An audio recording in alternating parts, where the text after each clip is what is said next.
6:58. Buenos días, dominicanos, dominicanas, ciudadanos, ciudadanas del mundo. Julio Martínez Pozo, los comentarios de los temas más trascendentes en el Sol de la Mañana, en este martes 6 de mayo del año 2014. Buenos días a todo el equipo del Sol de la Mañana: María Elena Núñez, Víctor Gómez Casanova, Eury Cabral, José La Luz, Melton Pineda, Don Amauris Aybar, nuestros colegas de 5 a 7 de la mañana, Ayuri Rodríguez, Humberto Paniagua, Andrés Martínez, en Santiago de los Caballeros, Ramón Paulino, así late la ciudad, el corazón, Rafael Díaz, nuestro cronista deportivo, Manuel González Manegonte, nuestro catedrático del sector agropecuario, Helen Hill, nuestra productora, Sonia Patiño, nuestra coordinadora, Joa Bernal, todo el equipo de BTV Televisión. Señores, en este martes 6 de mayo del año 2014 hay varios temas importantes que queremos analizar, pero lamentablemente uno de esos temas se nos lleva una buena parte del tiempo. Nosotros vamos a ofrecer detalles de todas las incidencias del proceso de la audiencia esta muy polémica que se efectuó el pasado jueves, el pasado viernes en el juzgado de instrucción del Distrito Nacional. Entonces ahí tenemos todos los detalles, no solo los detalles que ustedes han podido leer en los medios de comunicación, en la prensa escrita, sino detalles que nadie tiene sobre este proceso, pues lo vamos a ofrecer un poco más adelante. Son las 7:01. Vamos de inmediato con otros temas. El sol de la mañana. El sol de la mañana. El sol de la mañana. El pasado domingo hubo elecciones presidenciales en Panamá y, oh sorpresa, las encuestas fallaron todas las encuestas en Panamá. El candidato que estaba ubicado en tercer lugar fue el ganador indiscutible de las elecciones. No fue que ese candidato vino y empató con los otros dos, sino que fue el ganador indiscutible de las elecciones, el hombre que estaba en tercer lugar en todas las encuestas, Juan Carlos Valera, actual vicepresidente de la República de Panamá, pero vicepresidente alejado del gobierno. Él rompió con el gobierno del presidente Martinelli, se fue del gobierno, se aisló totalmente del gobierno y conservó su condición de vicepresidente de la República, porque este es un puesto de elección que no puede ser sustituido. No podía ser sustituido. Si él no renunciaba, pues seguía siendo vicepresidente de Panamá. Y entonces él compitió, su formación, una coalición de dos partidos, el Partido Popular y el Partido Panameñista. Este partido estaba por lo menos 6 u 8 puntos por debajo del que estaba en segundo lugar. Y resulta que él le lleva ahora 12 puntos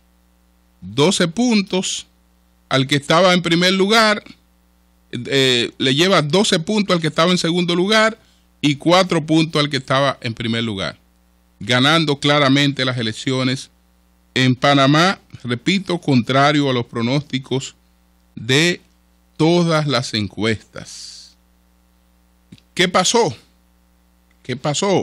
Porque también hubo muchos recursos. El presidente Martinelli, que no es un presidente impopular, se involucró directamente en el proceso, incluso para mayores garantías él designó a la primera dama, es decir, a su esposa, la señora Marta Linares, como candidata vicepresidencial de el candidato de Cambio Democrático. Entonces, el candidato de Cambio Democrático era José Domingo Arias y él fue acompañado en la boleta por la señora Marta Linares, la vicepresidenta de Panamá, la primera dama de Panamá, que es la esposa del presidente Martinelli, para el presidente tratar de endosar más su popularidad, su posicionamiento y hacer ver claramente que ese era su candidato. El otro candidato, que fue el que quedó en tercer lugar, el candidato del PRD de Panamá, Juan Carlos Navarro. Entonces, si estamos hablando de pronóstico de las encuestas, fallaron. Si estamos hablando de cantidad de recursos invertidos en campaña, fallaron, porque quien recibió el mayor apoyo económico no fue el candidato que ganó las elecciones. Quien tenía el mayor apoyo publicitario no fue el candidato que ganó las elecciones. Y en medio de toda esta situación, el marketing político entonces tendrá que adentrarse con frialdad a investigar, a estudiar qué fue lo que pasó en Panamá, por qué se dio este resultado totalmente inesperado, de acuerdo a los pronósticos que pueden equivocarse, pero no irse de bruces como ocurrió en Panamá. Por lo pronto, Juan Carlos Valera podría apostar a restablecer las relaciones con Venezuela, a subsanar el conflicto con Venezuela, tal vez partiendo del criterio de que, independientemente de las posiciones un tanto histriónicas y radicales del presidente Maduro, parece ser que se desarrolló una cierta inquina personal entre el presidente Martinelli y el presidente Maduro, y eso abonó la crisis. Él, entre los objetivos que tiene en lo inmediato, está tratar ese tema y resolver esa situación. Así fueron las cosas en Panamá.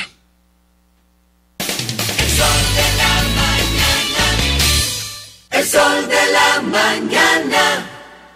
Bueno, señores, vamos a tratar el tema de lo ocurrido en el juzgado de instrucción. Vamos a tratar el tema, este juzgado de instrucción, tengo entendido que es el cuarto juzgado de instrucción. Pero bueno, el caso es que la magistrada Margarita Cristo no es la juez titular de ese juzgado, sino que fue designada en sustitución de la juez titular, y después de que la juez titular pues fue recusada. Entonces fue sustituida por la jueza Margarita Cristo. ¿Cómo se dieron las cosas? Esto es una audiencia que sigue los mismos rigores de un juicio, pero los mismos rigores de un juicio adaptados a la sencillez. Es decir, que los procedimientos tienen que simplificarse, tienen que ser sencillos, aunque siguen los mismos rigores que la misma normativa que está establecida para un juicio, pero repito, adaptados a la sencillez. Hay una característica fundamental. Este es un proceso que es secreto para los terceros. secreto para los terceros, porque indiscutiblemente que no puede ser secreto para las partes. Las partes se enteran de todo lo que se plantea en este proceso, pero se supone que el proceso debe ser secreto para los terceros. Y una de las características de este proceso, de esta audiencia, es que esa norma se rompió. Porque hubo la grabación de un audio que no se sabe quién grabó este audio, porque sería especulativo decir que lo hizo la fiscal. Tal vez una de las partes, porque el audio ha sido colgado en YouTube por una de las partes, es decir, por el doctor Miguel Surún Hernández, que es abogado de la Fundación Primero Justicia, que es una de las que lleva este proceso contra el ingeniero Víctor Díaz Rúa. Entonces, la grabación de este audio y su difusión como se ha hecho por parte de quienes lo hizo, no por parte de los medios, porque los medios viven para informar. Y si a usted le dan información y esa información es verídica de un hecho que ocurrió, pues el medio de comunicación no tiene la culpa de que se haya roto con esta norma. Lo que el medio de comunicación tiene que verificar es si lo que está difundiendo es real o no.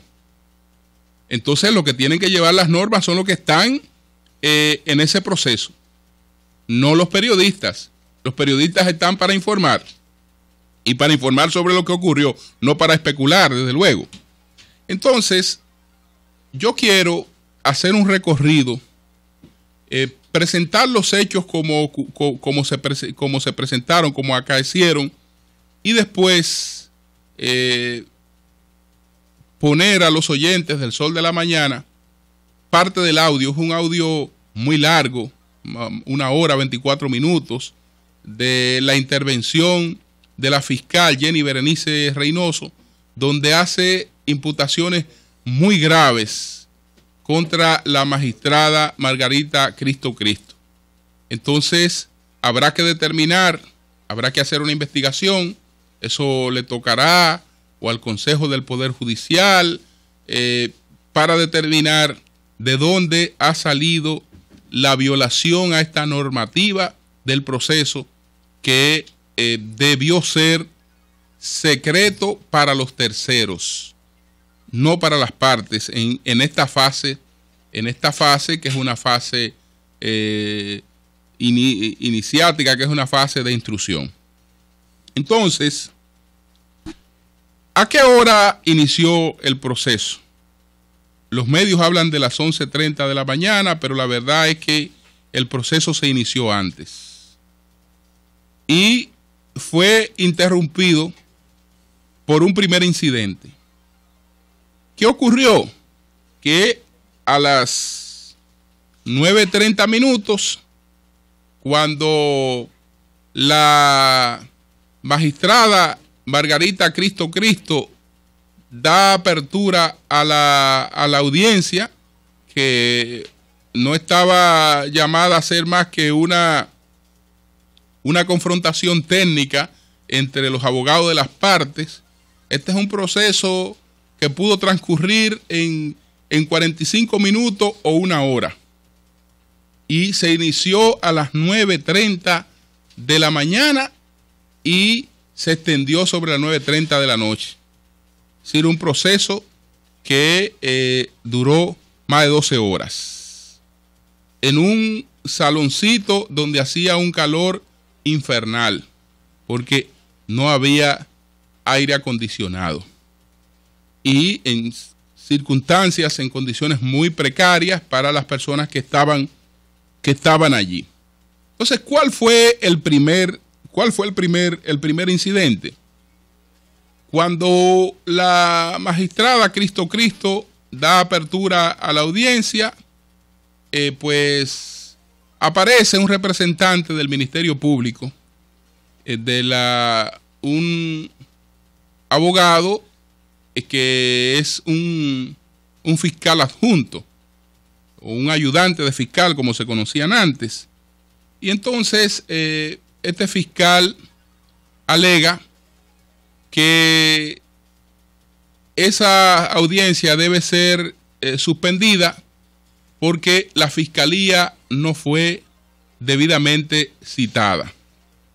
Entonces, la magistrada Cristo, al ver a este caballero exponiendo, lo interrumpe de inmediato y le dice que lo primero es que ella no le va a escuchar. Ella no le va a escuchar.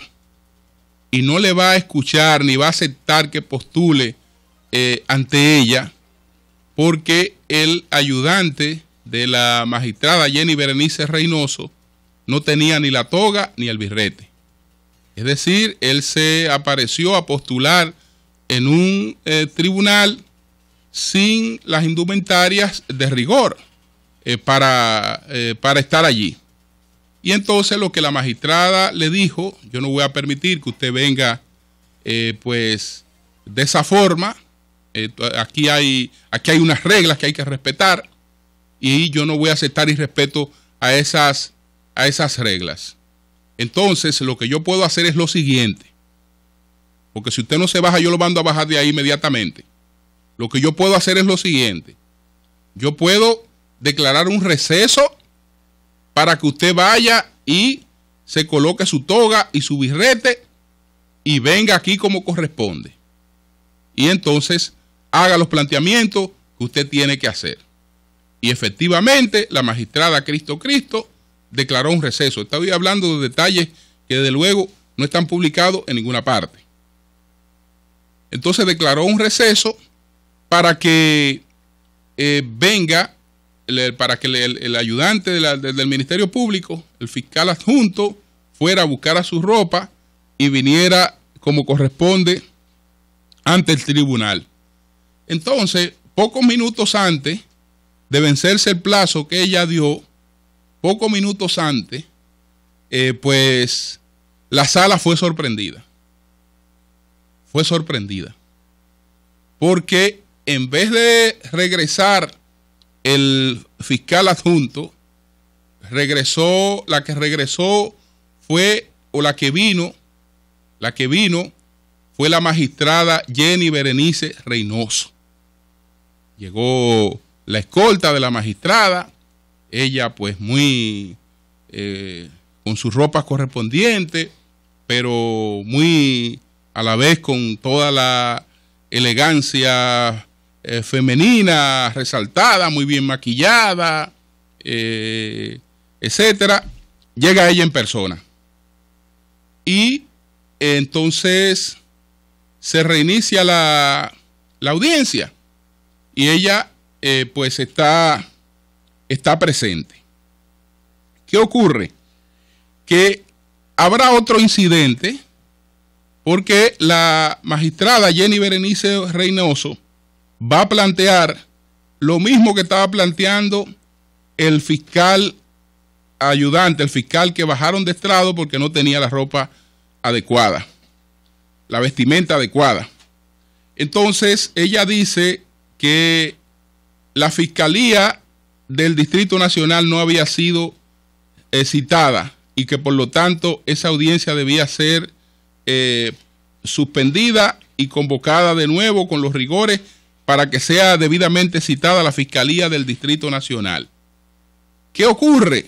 Que la magistrada aplicó ahí un principio correcto por parte de la magistrada Cristo, porque está claramente establecido la indivisibilidad del Ministerio Público. Y si bien es cierto que la citación no llegó a la Fiscalía del Distrito Nacional, la citación había llegado al DEPRECO. Y el DEPRECO es parte de un Ministerio Público que es único, que es indivisible. Entonces está establecido en la norma procesal que si el Ministerio Público es citado, aunque no sea de manera directa al ministerio que le corresponde, si está citado, pero además concurre, usted puede citar a un ministerio que no es. Y si a la audiencia concurre el que es, no hay agravio, por lo tanto, no se ha cometido ningún agravio con la cuestión esta de la citación y ya continúa el proceso fallando en contra de Jenny Berenice Reynoso ese incidente. Pero esa fue la audiencia de los incidentes. Porque pasado ese incidente, entonces viene otro incidente por parte de los abogados del del ingeniero Víctor Díaz Rúa. Los abogados del ingeniero Víctor Díaz Rúa son el doctor Antonio Delgado, Tony Delgado, Ramón Núñez y Pedro Balbuena. Entonces, en representación de la barra, el doctor Antonio Delgado, Tony Delgado, plantea que hay que excluir a unos señores que están allí porque él dice que no son parte de ese proceso. Esos señores son los representantes de un movimiento que es el C3, que creo que es Ciudadanos contra la Corrupción. El C3, ahí está doña Josefina Juan de Pichardo y su hijo, Remberto Pichardo Juan. Entonces, Tony Delgado dice, esto es un proceso secreto, este es un proceso en el que solo deben estar las partes y ellos no son parte de este proceso. Ellos tienen que excluirse, tienen que retirarse. Bueno, la magistrada falló ahí contra la barra de Víctor Díaz Rúa, porque si bien es cierto que este grupo del que también forma parte el general retirado Taveras no era parte inicial del expediente, resulta que ellos presentaron también una querella y todo esto se ha fusionado y por lo tanto, como el artículo 85 no se ha derogado, la magistrada entiende que ellos tienen derecho a estar allí y los deja allí. Los deja allí. Ok, ahí ya vamos por el tercer incidente de estos procesos larguísimos. Pues resulta entonces que el próximo incidente va a venir por parte de este grupo. De este grupo porque el abogado Remberto Pichardo Juan o Remberto Juan, hijo de Josefina Juan de Pichardo, plantea que la audiencia debe posponerse para ellos tener tiempo a estudiar el expediente. Entonces ahí viene la barra de Víctor Díaz Rúa y dice, pero magistrada, ¿y entonces cuál es la situación? Porque acabamos de tener un pleito ahora, porque nosotros decimos que ellos no deben estar aquí porque no son parte del expediente. Y ellos alegan que son parte del expediente. Y entonces ellos ahora dicen que no conocen un expediente del que son parte. Yo no entiendo eso. Porque si ellos están aquí es porque son parte del expediente, entonces que no me vengan con esta dilación. Que ya que usted le autorizó ahí, que se queden ahí y que postulen. Y que tiren para adelante. Pero no me pueden parar esto porque ahora dicen que no conocen el proceso. Y entonces la magistrada ahí falló a favor de la barra de Víctor Díaz Rúa. En consecuencia, este grupo se retira. El grupo C3 se retira del proceso alegando que eso ya estaba hecho, que eso ya estaba redactado, etcétera, etcétera. Y es ahí que después del retiro de ellos se va a producir la intervención de la magistrada Jenny Berenice Reynoso con todas estas cosas, señores. Con todas estas cosas que se resumen en que hay un problema personal, dice ella, entre ella y Cristo. Y usted lo sabe que usted y yo tenemos problemas personales. Usted lo sabe. Ella no detalló las razones de esos problemas personales, pero dijo que la magistrada sí conoce esos problemas. Uno deduce de lo que ella misma expone y de lo que ustedes van a escuchar, que siendo ella fiscal de Santiago de los Caballeros, el procurador Radamés Jiménez, en una visita que ella hizo a Santo Domingo, tuvo la confianza con ella de mostrarle un audio que aparentemente era comprometedor contra la magistrada Cristo. porque ella escuchó ese audio, ella dijo que no le correspondía, pero que por casualidad histórica escuchó el audio.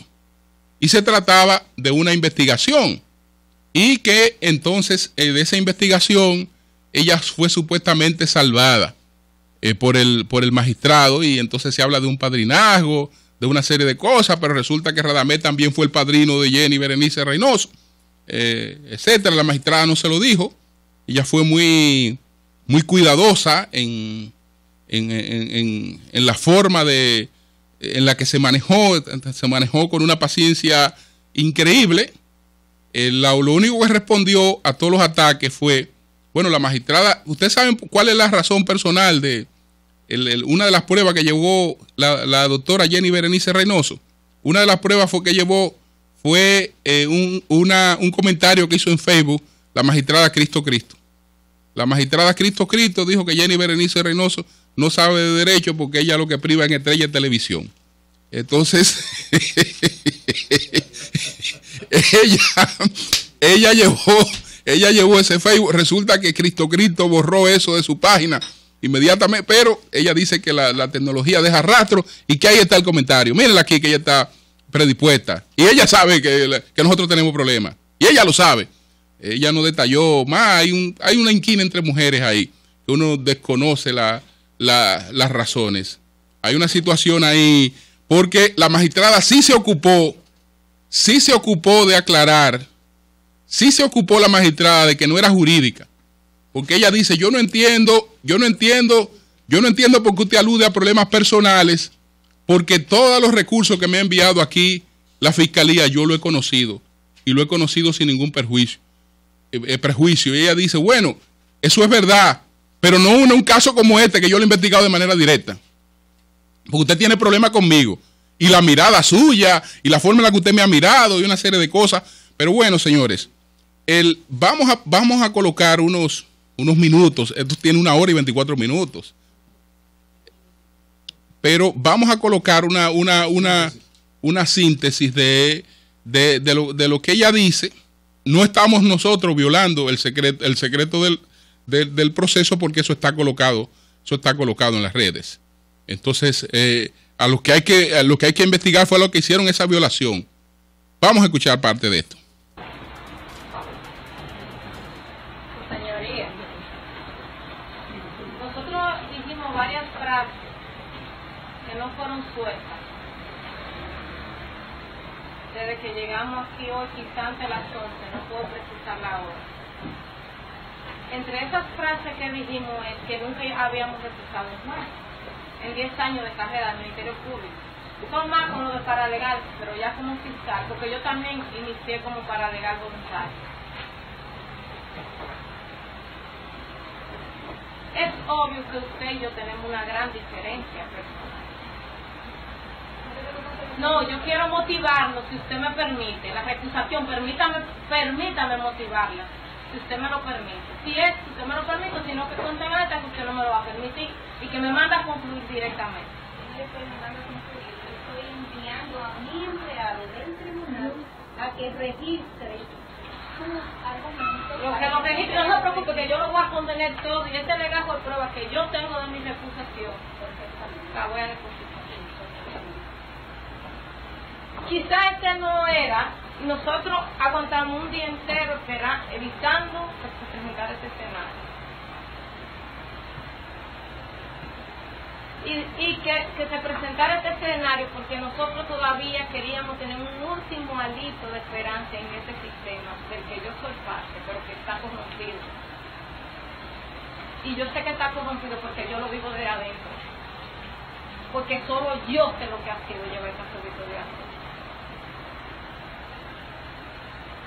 Como fiscal. Solo yo sé lo que está implicando, ni siquiera mi familia. Yo sí sé los intereses que hay aquí. Y no lo sé porque los abogados pueden decir que ellos lo saben de afuera. Yo lo sé por las presiones que he recibido, al punto de que una gente se sentó frente a mi despacho y me dijo, usted no está destituida. Hasta ese punto. No, yo lo voy a hacer contar ahí, no se preocupe. Como yo voy a hacer contar por qué usted, la jueza que está decidiendo este proceso.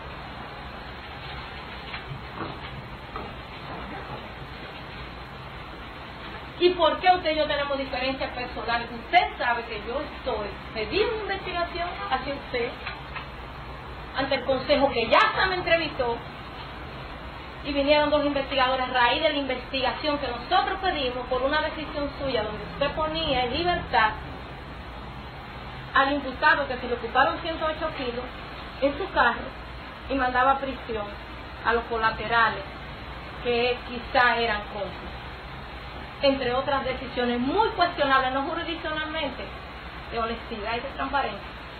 Y se lo dijimos a la Suprema, porque nosotros no estamos diciendo irresponsablemente. No quiero decir lo que me dijo el presidente de la Suprema aquí, porque no quiero faltar. Pero usted y yo sabemos por qué usted está en este proceso y quién es su protector. Lo sabemos desde que la fiscal de La Vega, con orden judicial, le agarró una llamada telefónica en ocasión de una investigación a Juan Ernesto.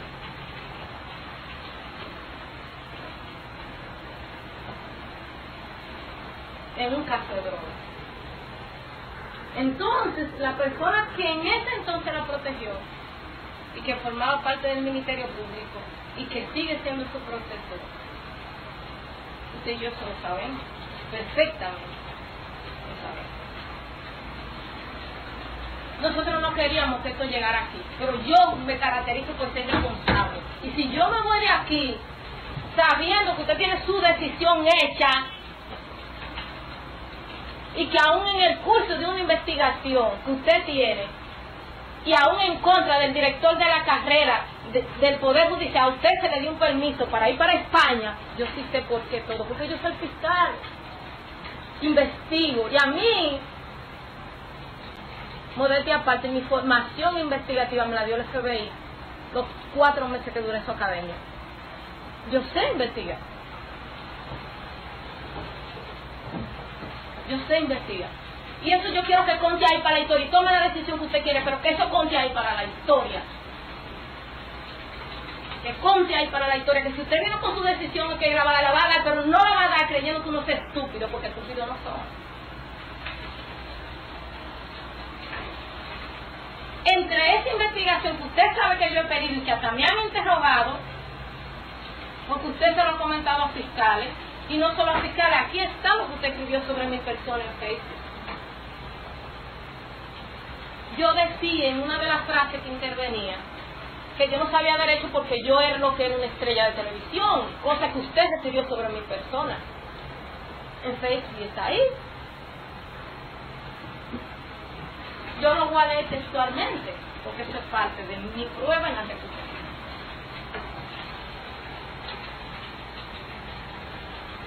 Pero su imparcialidad no solo en este caso, su imparcialidad como jueza está seriamente afectada en muchos procesos.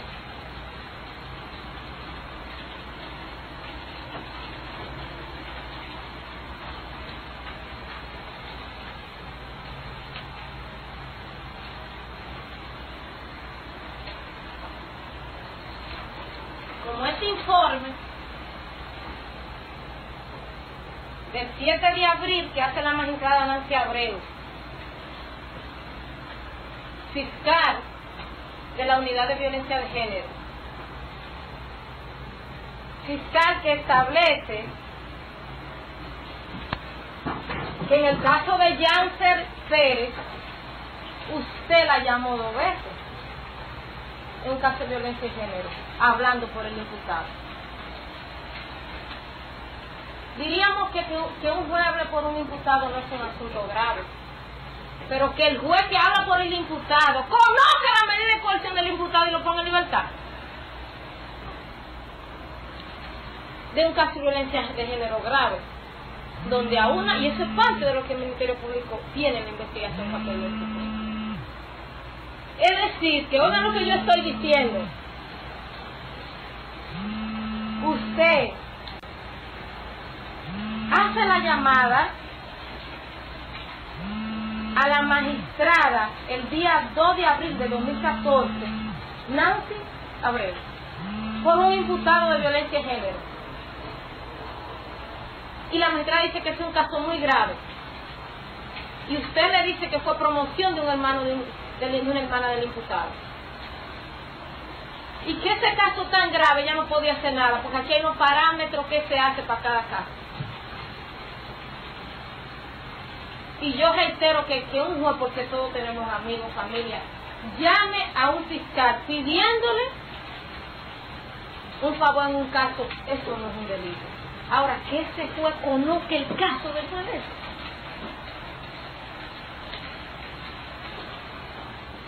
Que sea el Consejo del Poder Judicial en su investigación que hemos pedido que diga si esto que es y no es prevaricación. No yo. Y lamento mucho tener que decir todo esto aquí, porque no, por eso nosotros hemos tratado que esta audiencia todavía espera. A mí me decía Denny desde antes de entrar, porque usted no la recusa, porque yo todavía quiero creer que es posible, pero viendo el desatino y toda la información que nosotros tenemos en este proceso, que sabemos por qué el magistrado Román, coordinador del juzgado de instrucción, a usted, que es juez de la permanente, la trae a decidir una resolución de peticiones, que la máxima de la experiencia dice qué pasa cuando a quién inclusive han sido designados para sustituciones de jueces. ¿En cuál caso un juez de permanente fijo viene a sustituir un juez de la etapa intermedia o de inclusión? Así que una de las pruebas que nosotros aportamos a la solicitud de inhibición es esa del informe, igual que aportamos de testigo nuestra recusación a la fiscal de La Vega. Bueno, ella va a reiterar después algunas cosas. Lo único que ahí no está dicho, que está dicho un poco más adelante, es que ella dice que la magistrada Cristo, conociendo el caso de un imputado por 108 kilos de cocaína, no recuerdo qué tipo de droga era, al principal implicado lo puso en libertad y a los otros, a los cómplices, lo mandó a prisión. Día. Se escuchó en la grabación. Cuando ella lo dijo, sí. Esa parte se escuchó. Puso en libertad al principal y a los colaterales los mandó a prisión. Después ella va a reiterar varias veces estas cosas, su dolor por la cuestión esta de lo de Facebook, que usted dijo que yo lo que soy una estrella de televisión, que no sé de derecho, por algunas razones ahí